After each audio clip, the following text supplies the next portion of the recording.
Hi friends, എല്ലാവർക്കും പൊടീസ് വേൾഡിലേക്ക് സ്വാഗതം. ഇന്ന് ഞാൻ വന്നിട്ടുള്ളത് നല്ല ഹെൽത്തി ആയിട്ടുള്ളൊരു 4 മണി പലഹാരത്തിൻ്റെ റെസിപ്പിയുമായിട്ടാണ്. റാഗിപ്പൊടിയും ക്യാരറ്റും വെച്ചിട്ടാണ് ഇതൊന്ന് തയ്യാറാക്കിയിട്ടെടുക്കുന്നത്. വീഡിയോ കാണുമ്പോൾ ഇഷ്ടമാവുകയാണെന്നുണ്ടെങ്കിൽ പ്ലീസ് ഒന്ന് ലൈക്കും കൂടി ചെയ്തേക്കണേ. അപ്പം നമുക്കിതെങ്ങനെയാണ് തയ്യാറാക്കിയെടുക്കുന്നതെന്ന് ഒന്ന് നോക്കിയിട്ട് വരാം. അതിനായിട്ട് ആദ്യം തന്നെ ഞാനിവിടെ ഒരു പാൻ എടുത്തിട്ടുണ്ട്. അതിലേക്ക് 1/2 ടേബിൾ സ്പൂൺ അളവിൽ നെയ്യൊന്ന് ഒഴിച്ചു കൊടുക്കുകയാണ്. ഇത്രയും നെയ്യ് മാത്രമാണ് ഈ ഒരു പലഹാരം തയ്യാറാക്കുന്നതിന് വേണ്ടിയിട്ട് ഉപയോഗിച്ചിട്ടുള്ളത്. നെയ്യ് ചൂടായിട്ട് വരുമ്പോഴേക്കും ഇതിലേക്ക് ക്യാരറ്റ് ചേർത്ത് കൊടുക്കാം. ഞാനിവിടെ 1/2 കപ്പ് ക്യാരറ്റാണ് എടുത്തിട്ടുള്ളത്. അതൊന്ന് ഗ്രേറ്റ് ചെയ്തെടുത്തിട്ടും കൂടിയുണ്ട്. ഇത് നമുക്കൊരു പാനിലേക്ക് ഇട്ട് കൊടുക്കാം. അതിനുശേഷം നമുക്കിതങ്ങ് വഴറ്റിയിട്ടെടുക്കാം. ഒരു മീഡിയം ഫ്ലെയിമിൽ വെച്ചിട്ട് 2 മിനിറ്റോളം വഴറ്റിയെടുത്താൽ മതിയാവും. അപ്പോൾ ദാ ക്യാരറ്റ് ഇവിടെ നിന്ന് വഴണ്ടി കിട്ടിയിട്ടുണ്ട്. ഇനി നമുക്കിതിലേക്ക് തേങ്ങ ചേർത്ത് കൊടുക്കാം. അതും 1/2 കപ്പ് അളവിലാണ് എടുത്തിട്ടുള്ളത്. എന്നിട്ടിത് നന്നായിട്ടൊന്ന് മിക്സ് ആക്കിയിട്ടെടുക്കാം.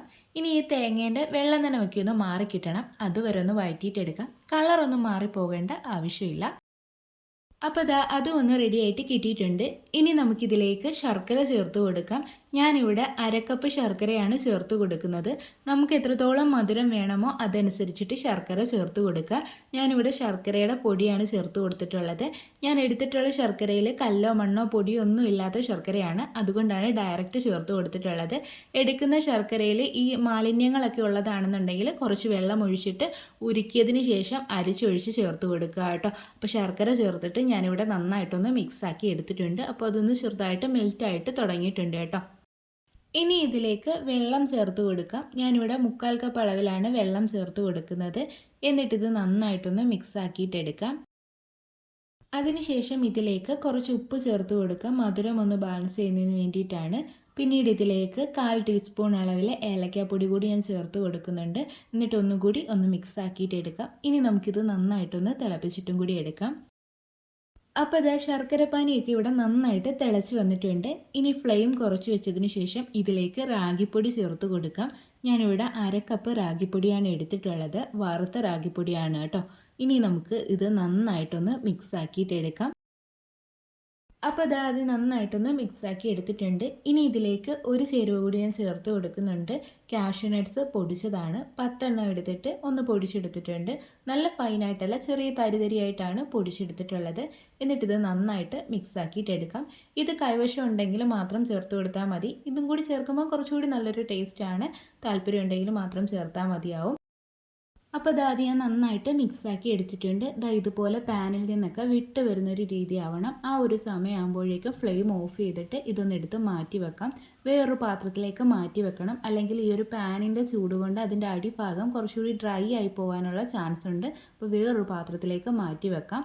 അപ്പോൾ ഈ ഒരു മാവിൻ്റെ ചൂട് ചെറുതായിട്ടൊന്ന് മാറി വന്നിട്ടുണ്ട്. ഇനി ഇത് നമുക്ക് നന്നായിട്ടൊന്ന് കുഴച്ചിട്ടെടുക്കാം. കുഴച്ചിട്ടെടുക്കുമ്പോൾ കയ്യിലൊക്കെ ചെറുതായിട്ട് ഒട്ടിപ്പിടിക്കുന്ന കണക്ക് തോന്നും. അത് കാര്യമാക്കണ്ട. കുറച്ച് ഓയിൽ വേണം എന്നുണ്ടെങ്കിൽ കയ്യിലൊന്ന് പുരട്ടിയതിന് ശേഷം നന്നായിട്ടങ്ങ് കുഴച്ചെടുത്താൽ മതിയാവും. ചെറിയൊരു ചൂട് കാണും കേട്ടോ. അപ്പോൾ അത് ഞാൻ നന്നായിട്ട് കുഴച്ചെടുത്തിട്ടുണ്ട്. ഇനി നമുക്കിതങ്ങ് ഷേപ്പ് ചെയ്തിട്ടെടുക്കാം. അതിന് മുന്നേ കയ്യിൽ കുറച്ച് ഓയിലൊന്ന് തടവണം. അതിനുശേഷം ഇതുപോലെ ബോൾസ് ആക്കിയിട്ട് ഞാനിങ്ങനെ കൈ വെച്ചിട്ട് ജസ്റ്റ് ഒന്ന് പ്രസ് ചെയ്തും കൂടി കൊടുക്കുന്നുണ്ട്. ഈ ഒരു ഷേപ്പിലാണ് ഞാൻ ആക്കിയിട്ടെടുക്കുന്നത്. ഈ ഷേപ്പിൽ തന്നെ ചെയ്യണം എന്നില്ല കേട്ടോ. ബോൾസ് ആക്കിയിട്ട് റെഡിയാക്കാം. അല്ലാന്നുണ്ടെങ്കിൽ വാഴയിലയിലോ വയണയിലയിലോ വെച്ചിട്ട് ഇത് തയ്യാറാക്കിയിട്ട് എടുക്കാവുന്നതാണ്.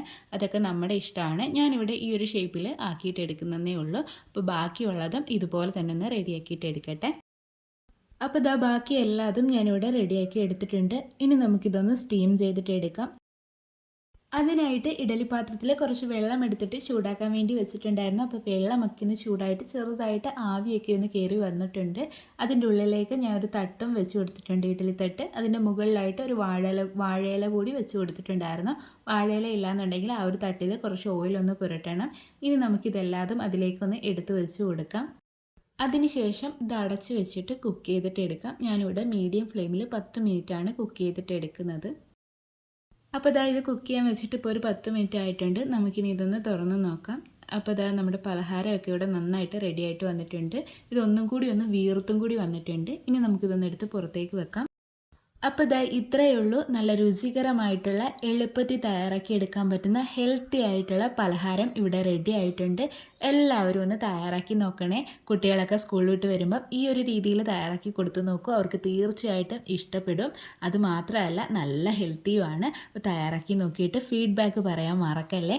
നമ്മുടെ ചാനലിൽ റാഗി വെച്ചിട്ട് തയ്യാറാക്കി എടുത്തിട്ടുള്ള കുറേ റെസിപ്പീസ് ഉണ്ട് കേട്ടോ. അപ്പോൾ എല്ലാവരും കയറി ഒന്ന് കണ്ടുകൂടി നോക്കണേ. വീഡിയോ ഇഷ്ടമായിട്ടുണ്ടെങ്കിൽ ലൈക്ക് ചെയ്യാൻ മറന്നു പോകല്ലേ. അപ്പോൾ അത് ആദ്യം ഞാനൊന്ന് എടുത്ത് മുറിച്ചിട്ടും കൂടി കാണിക്കുന്നുണ്ട്. നല്ല സോഫ്റ്റ് ആയിട്ടാണ് ഇരിക്കുന്നത്. ചാനൽ ആദ്യമായിട്ട് കാണുന്ന കൂട്ടുകാരാരെങ്കിലും ഒക്കെ ഉണ്ടെങ്കിൽ പ്ലീസ് ഒന്ന് സബ്സ്ക്രൈബ് ചെയ്ത് സപ്പോർട്ടും കൂടി ചെയ്യണേ. വീണ്ടും നല്ലൊരു വീഡിയോ ആയിട്ട് വരാം. Thanks for watching.